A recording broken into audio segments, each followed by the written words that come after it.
My guest this week is Franco Carpinelli, mortgage broker, and we're talking about his journey into financial services.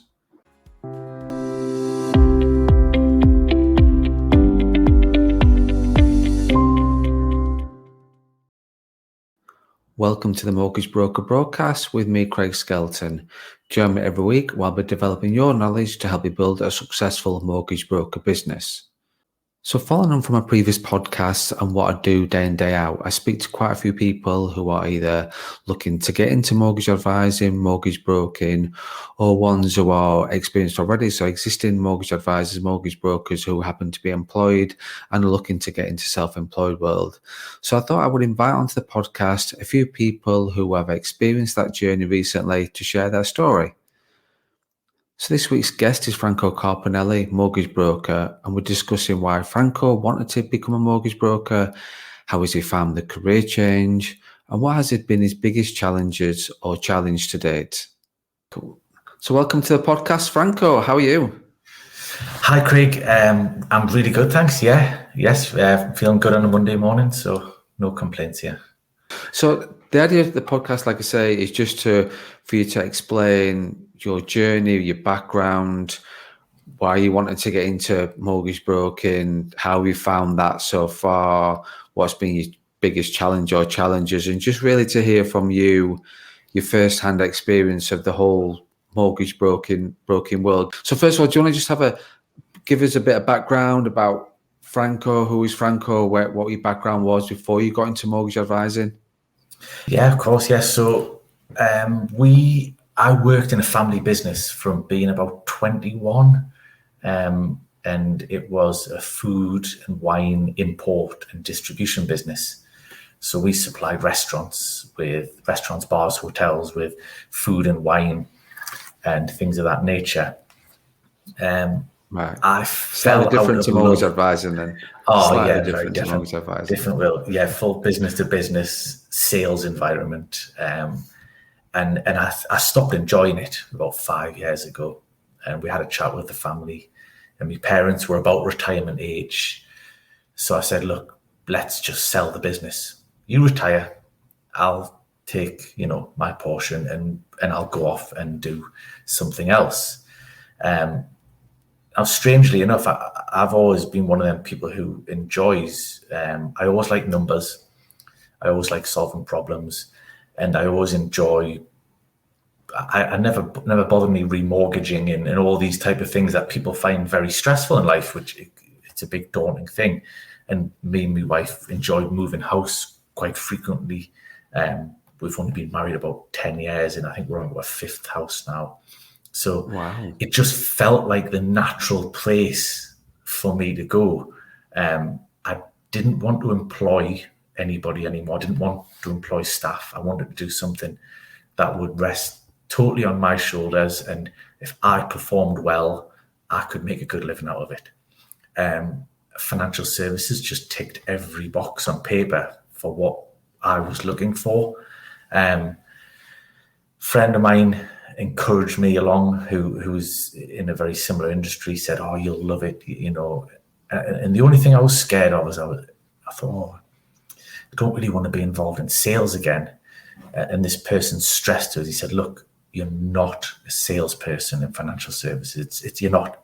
It's advice. It's very, very different.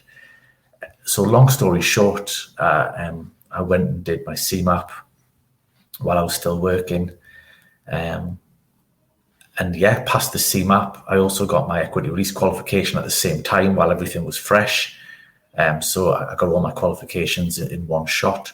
And I did an intensive course, 3 1-week blocks, which I can't recommend enough, by the way. It's a little bit more expensive, but, in 1 month, you've done it. I had done it and I felt great about it. So it was really exciting. I then started to contact the networks, learn a bit more about the industry, how I was going to get into it, where to start. Do I look for an employed position? Do I look self-employed? Do I start my own firm? All these questions. And then you were introduced to me by Lino a guy from a recruitment guy from Openwork, one of the networks I contacted. I had spoken to about 3 or 4 different people at this point. And I just liked the honesty and the open approach you sort of gave to me about what the industry was. It was very similar to what I had expected. And yeah, I took you up on your offer and started with CS in January or December, but January I actually started, January 2021, writing business, which was a huge change, working from home, working a little bit out of an estate agent. So that was the journey up to the point where I started. Now I'm 6 months in, and I use this all the time, imposter syndrome starting to leave. Because, people come to you in the first few months and ask you questions, and in your professional opinion, what about you? At the beginning, you don't have a professional opinion because you've got no experience. So it's very daunting the first couple of months, but that passes really quickly. It does pass really quickly, and it's such a steep learning curve that you just get on with it. The headaches passed by about mid-February, and I really enjoy it now. I love what I do. I think it's a great career. I think there's great earning potential. I think people are generally a pleasure to deal with. You get the occasional plonker who drives you mad, won't give you documents and gives you the runaround. But on the whole, people really want to deal with you because they want the house. So they're really helpful. They're great to work with. And I'm starting to see, like we chatted off air a little bit, I'm starting to see some nice money come in now from all the hard work, which is nice. So I'm 6 months in, and I'm actually earning more than I thought I would be in year one, more than I anticipated, which is obviously a great bonus. And I'm still learning all the time, but it's getting easier. It's, you're not figuring out everything for the very first time. Starting to build a little bit of knowledge, starting to just find my feet and start to, like you say, feel competent, which is a word used quite a lot in our industry. But yeah, so really, really enjoying it overall. I think I've made the right choice, and I can't recommend this industry enough for anybody who's prepared to put the work in. I think that the rewards they're there. If you're prepared to work hard, you can have a great lifestyle and a great way of life. Again, we chatted a little bit off air about, I'll be taking a few days off, and I pick the kids up from school now every day, and I drop the kids off every day. And it doesn't matter if you're out of the office for 15 minutes to do that. But I say out of the office, out of the office at home. So it's great. The flexibility is great. I've got no problem with sitting at 8 o'clock at night on a computer if I'm busy, and then having a lie in the next morning. It works for me. I think it's a great, great industry to be in. Brilliant. And it sounds all very positive, and we're going to be fair, Franco, I appreciate your honesty from what you've sort of said there, and people will listen in who are sat here now thinking, I don't know what to do. So I've talked on numerous podcasts about being brave, and it's about timing, but there's a few things in there that you've talked about that I'm going to sort of just explore a little bit, if that's all right with you, because you sort of said with regards to you recommend doing the Cemap in the 3 blocks like you did, because there's people go in different ways. Some people just get Cemap 1 because people don't realize that you can advise just purely on Cemap 1 under a network, so you can't go off there and be like on your own and run your own business just on Cemap 1, but you can become part of a network and part of a firm under Cemap 1. So some people do it that way, but you chose to have that intense 3-block training, getting you which is exactly my experience. I did my Cemap 1, 2, and 3 in 2 weeks. It was sort of Monday to Friday. I went away from home, which you could at the time, because obviously I've done my Cemap quite a few years ago. And for me, what I did was just go away from home Monday to Friday, you lived, breathe, sleep, CMAP 1, Monday to Thursday, got my CMAP 1 done on the Friday, CMAP then the following week, again away from home, CMAP 2 and 3 done the following Friday, and within 2 weeks, I'd done my CMAP. So it sounds like it's probably a little bit more slightly different to what you've done. But why did you choose doing that route rather than a bit more of a prolonged route, shall we say? Personally, I perform better under pressure. I find if I'm thrown into something and it's sink or swim situation, i.e., you either have to learn it or you're going to fail at the end of the week. I learn it. If I'm left to my own devices I'll do an hour after tea every night and we'll do it over 3 months or 6 months. By the time I get to the end of it, I forgot what's happened at the beginning.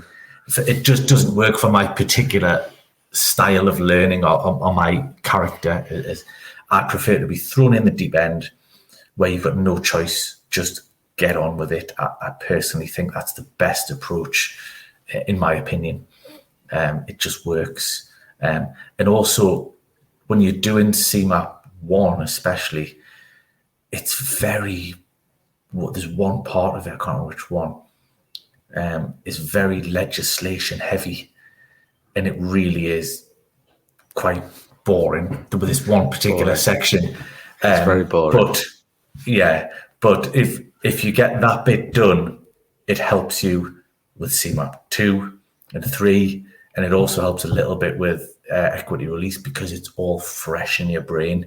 I think one to the next just makes it easier. If I went back now, even a year later, to do CMAP, any one of them, I would have to study again. Even so, if I did one and then waited a year to do 2 and then waited to do equity release, if that's what you want to do, I think it would be much more difficult, in my opinion. Yeah. I think you're just in the mindset of studying, aren't you?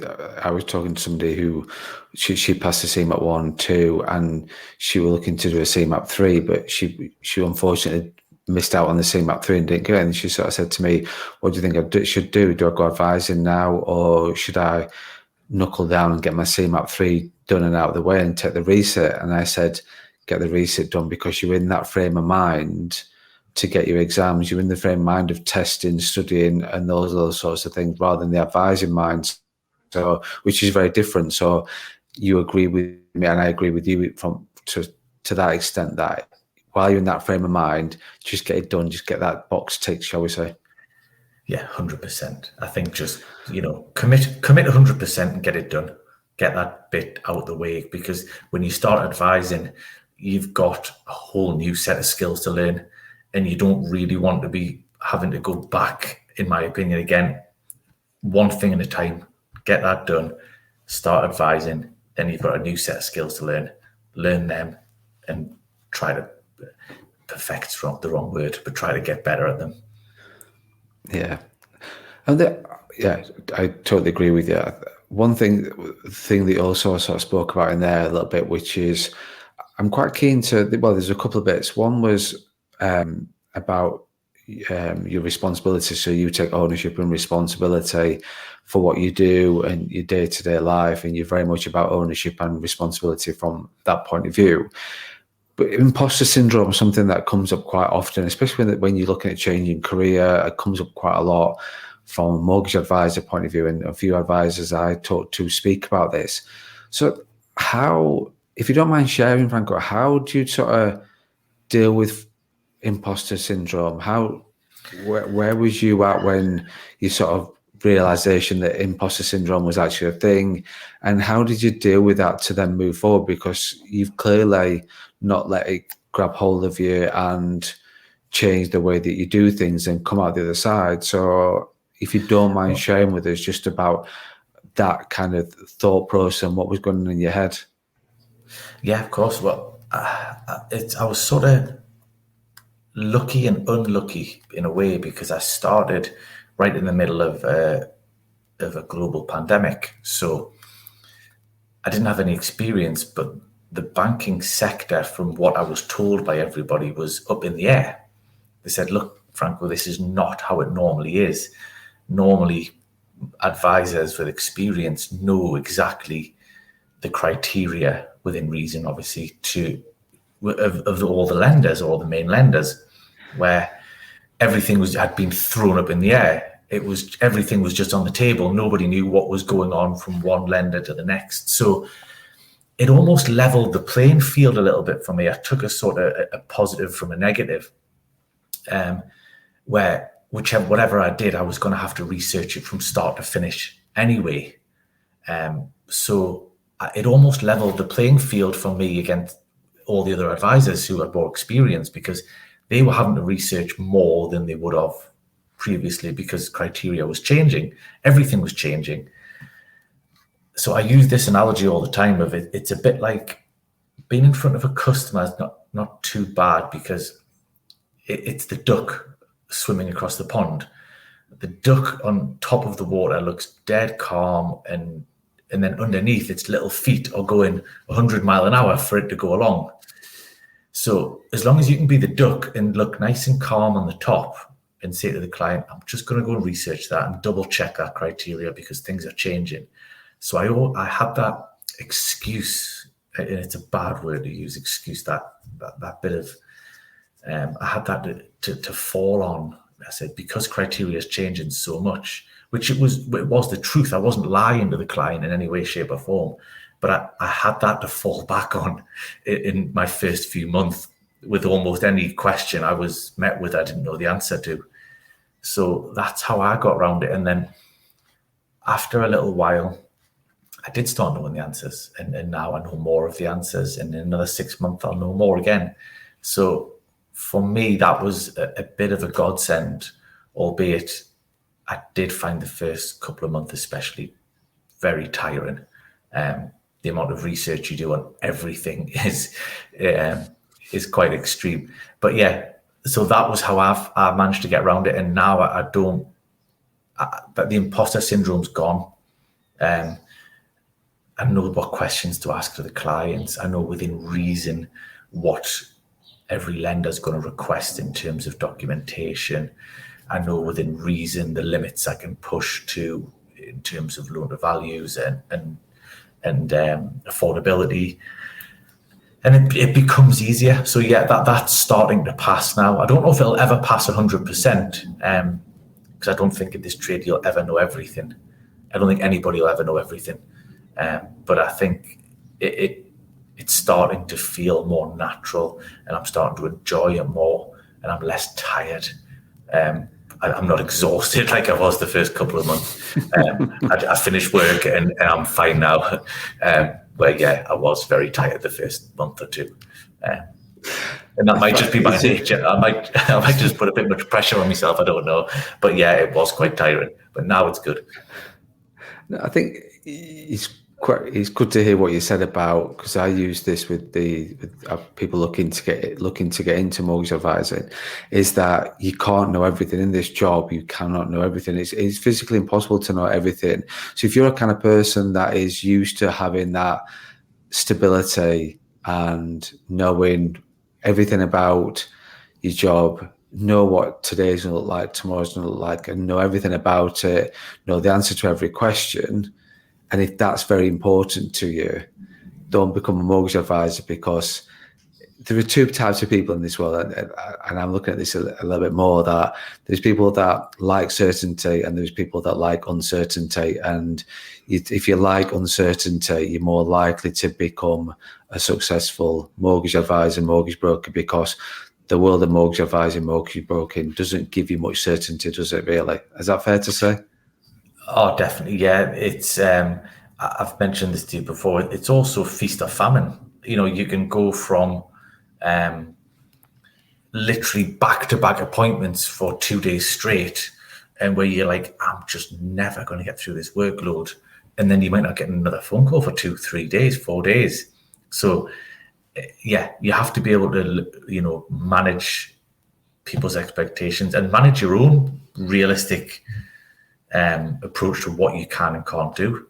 But yeah, no, definitely the little bit of chaos is is good. I'm quite lucky. I quite enjoy pressured environments. So I quite like it when I've got a lot on. It really focuses my mind. When it's too steady away, I get bored. So I don't think this industry is ever going to give me that. No, I don't think it will. Do you think that's down to your background, Franco, in terms of coming from you've been self-employed, you've run a business, you've been dealing with people before, and you've managed people before? Do you think that helps? Definitely, yeah. I think if you've managed people that had a reasonably pressured environment previously, it definitely helps.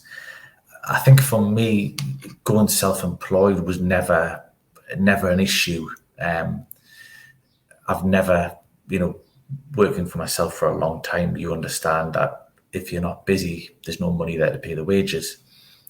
So it sort of gives you possibly a slightly different approach over somebody who's been employed for a long time, where they know that they've got, at the end of the month, X amount of money is arriving in their account to pay their bills and live. Where in being self-employed, you might have a great month and then you might have a slower month, but you have to be able to manage that. You can't go out and buy, spend everything when you have the great month, because there is potentially a quieter month coming. So it's trying to learn to balance that. But I think definitely working for myself for a long time helped. And I've got no issue with, part of the service we offer at CS is the sort of the non 9-to-5 stuffy environment. So people can ring me on my mobile 6, 7, 8 o'clock at night. It doesn't bother me in the slightest. I'm used to that from what I used to do, supplying restaurants. They used to ring me on my mobile till 10, 11 o'clock at night because they were open. To them, it was just normal. So I have spoken to a couple of advisors who do find that very different. They struggle with that, not being able to, it's 5 o'clock, pens down, we're going home. Where I quite enjoy that, the ability to work when you need to work. Like I say, I could be quite happy to work from 8 in the morning till 10 at night if I'm busy for a month. And then if I'm quiet the next month, it doesn't matter because I've got the money coming anyway. So that's my approach to it. I think it just gives you that balance, like you said before, about dropping the kids off at school, picking the kids up. You've got that balance. So it gives you time to be able to do that. And one of the podcasts I recorded recently was with a guy called Mark O'Brien, who he was very much a family man. So he was very busy, but he had got time for his kids and got time for his family when it was important to them, kind of thing. So it's good that to hear that you've got that balance going on, because you're not afraid. You're not a work shy person. You're not afraid of putting the shift in, but then at the same time, you also take that balanced approach to think, well, I'm doing that this weekend. I'm getting the 1 o'clock train down to London this weekend, so I can put that all behind me, because you know that you've sort of been putting in that shift at 7 o'clock, 8 o'clock at night to get the job done. And like you say, you're absolutely right. People do struggle with that. If they're used to particularly the banking world, I think if you come from if you're an experienced advisor in like the estate agency world, where I've been in that world, you're used to late nights, you're used to doing that sort of thing. But if you come from a banking world, which is a lot of advisors who are the 5 o'clock pens down kind of syndrome, then you're going to struggle in this world, aren't you? Because clients will ring you. We get leads coming through at any time. We sort of certain times within when leads can come through. But from a managing workload point of view, you work to your best time. So if you're like me, I'm a morning person, so I'm up in front of my laptop and working. By a certain time of the day, my head's done and my head's fried, and I can't speak to anybody. I can do admin and stuff like that, but I couldn't certainly record a podcast at that time of day, because it just wouldn't be my prime time to work. And you can do that, I think, because you've come from that self-employed background. I'm guessing before, with the family business and the importing the food and the wine, you could still have that work-life balance. Or do you find you're working a lot more hours then than now, or now than then? Yeah, I find I've got a much better work-life balance now, because the beauty is now you plan your own diary, and that's what some people can forget. You know, it was an advisor, actually an experienced advisor from CS, who said this to me, and he said, remember, if a client will only see you at one time that suits them, the chances are you're not going to be able to work with that client. If they're not prepared to work with you a little bit, you know, it's a long process. You have to work with somebody for 3 months, 4 months to get a mortgage through. And there has to be an ability to work together. So he said, if you're busy and you can't do it, don't do it. Ask them, offer them an alternative, and plan your diary around your life. Make sure that your life still works. And it was a great bit of advice, because the people who only want to speak to you now, well, you know, I'm busy right now, I've got somebody else to deal with. I can be free at 11 o'clock. Oh, no, that's no good for me. Right, well, 12 o'clock or tomorrow. And if they keep saying no, the chances are you're not going to be able to work with that person anyway. So plan your diary to suit your life, and you can. So I think I make it sound a bit more hard work than it is sometimes. It's not all just, you know, hard work and work until late at night. It's not. I really enjoy the fact find. That hour and a half talking to the client is the best part of the job for me. I really enjoy getting all that information, building the picture, and then going away and doing your job. But that part's really enjoyable. If I've got 2 meetings a day like that, I'm over the moon. It really, you know, breaks your day up, and I really enjoy it. But yeah, make your diary work for you. Make it so you do have a life. Like you say, I do drop the kids off at school, and I do pick them up every day. I'm a bit like you. I'm usually downstairs about 7 o'clock in front of the laptop for an hour before school. But yeah, it just, you're in charge of your own destiny. It works for me. Yeah. You are, Franco. That's the thing. You're in charge.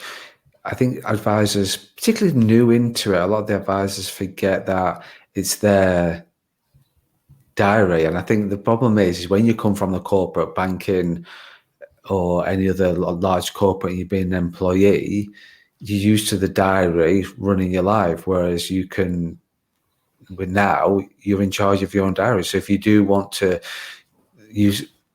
segmentate it up, so you've got, this is, I'm doing this at this time and this day, this week, and this is what you do. It's your diary. I know quite a few advisors that only see appointments on certain days a week, and they just do it. So then the following day, they've got time to do the research. So they do it. So they're managing the client's expectations that, well, I only have appointments on a Monday. Don't have any on a Tuesday then, because on Tuesdays I'm progressing and doing the research on the clients that I saw on Monday, and then Wednesday, and then don't have appointments on Thursday. So it be whatever works for you. Is some advisors take a day off in the week and then work on a weekend day as well, or some advisors, it's just how it works for you.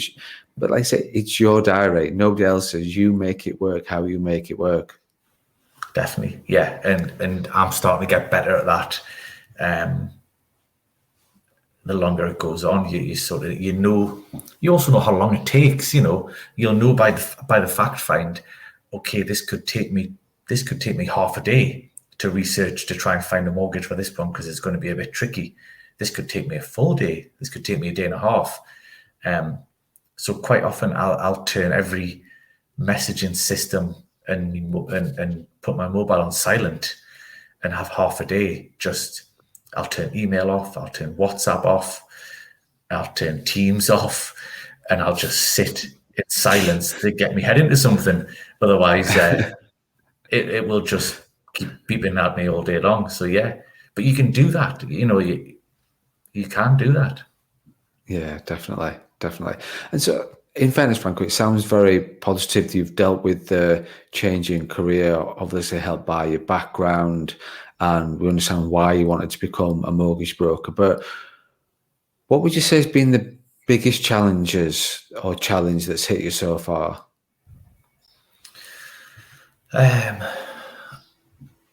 Or is it all positive? Is that what you're saying to me? No, is that what you're saying, Franco? I think the difference with me, I wanted to do it. I think that's the key. I wanted to do this, so I faced the problems like we all face. I think everybody in this industry will face the exact same problems or very similar. But I haven't seen any of them as traumatic or unsolvable. They've just been changes, if you know what I mean. I'm not saying negative or positive, just changes. This is what I wanted to do. So for me, failure wasn't an option. It was, this is what I'm doing. I will get my head around it, and I will get good at it. And I will get good at it eventually. It'll take longer yet, but I am seeing progress, which is nice. But progress happened. It actually happened quicker than I thought it would, which is a real positive. I was expecting all of year one to be very, very difficult. And I've had bits of it that have been good. So I've had some quick wins, which is nice. And I've had some very, very challenging cases where I've wanted to throw the laptop through the window. But overall, it's been a good, positive, more positive than negative anyway, without a doubt.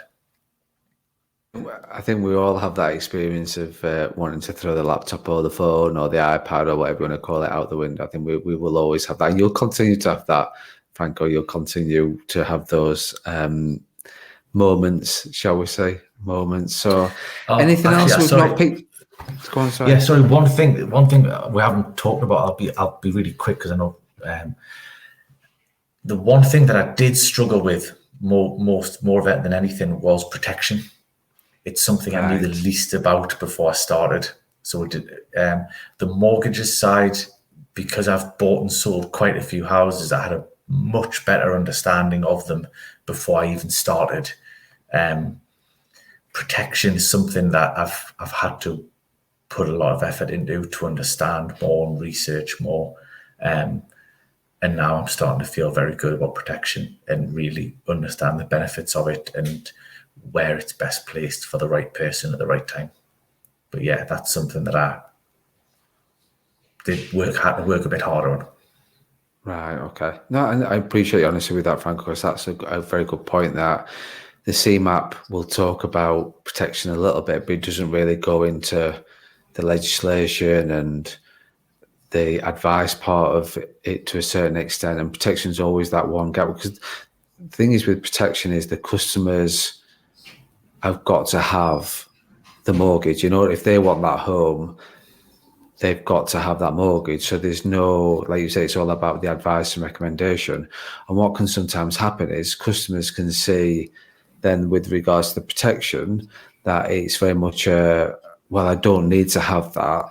No, you don't. But again, it's from your learning point of view, it's the client's understanding what their shortfalls are and why they do need that protection, because you talk to them about all the great conversations about helping them find the house and how they've saved the deposit and all those sorts of things. And then you've got to flip that on the head and talk about the things of, these are the great things of how you can get into your home, and I'm going to help you find your home, your new home.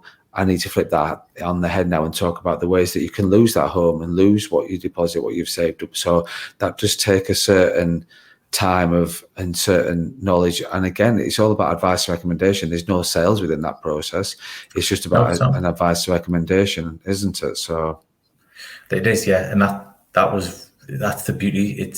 You're not a salesperson doing this. You're not selling anything. You're just letting people know what can go wrong and the best ways to protect it.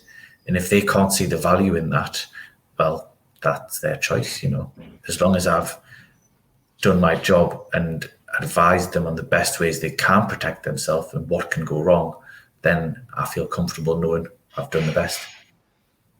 Yeah, definitely. Anything else we've missed off, Franco? Anything else that's sort of in there thinking, we haven't talked about that? Or no, I don't think so. I think we've covered most of my feelings and how I've, got to where I am now.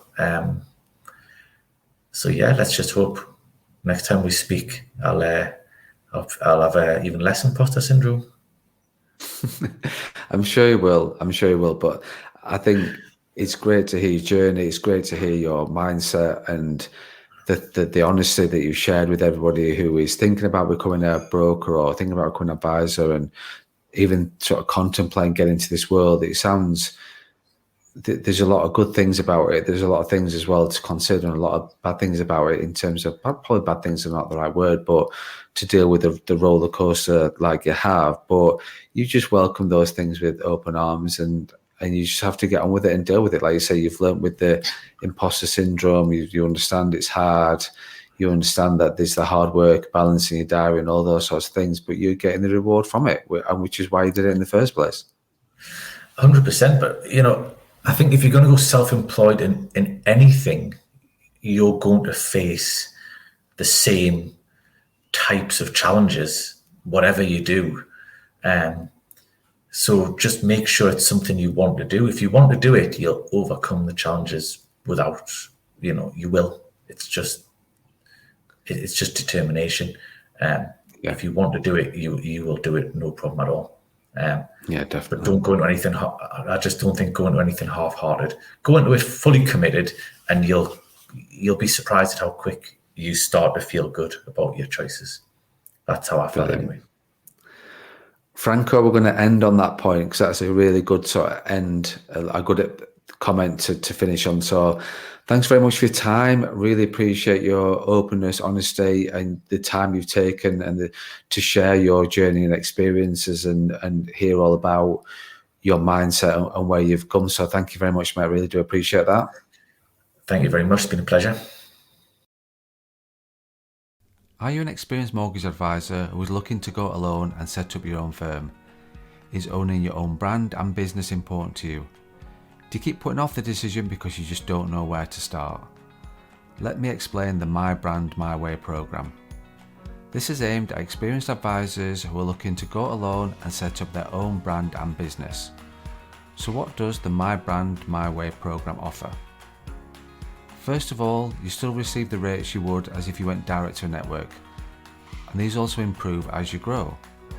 You pay a monthly fee which includes your compliance, indemnity, CRM and all your licenses. You would still own your own brand, your own clients and your own business, and you're still creating your own legacy. The difference is you get my help, support and coaching in not only setting up your business and brand, I will also help you grow. If that is something of interest to you, please get in touch and so we can arrange an informal discussion.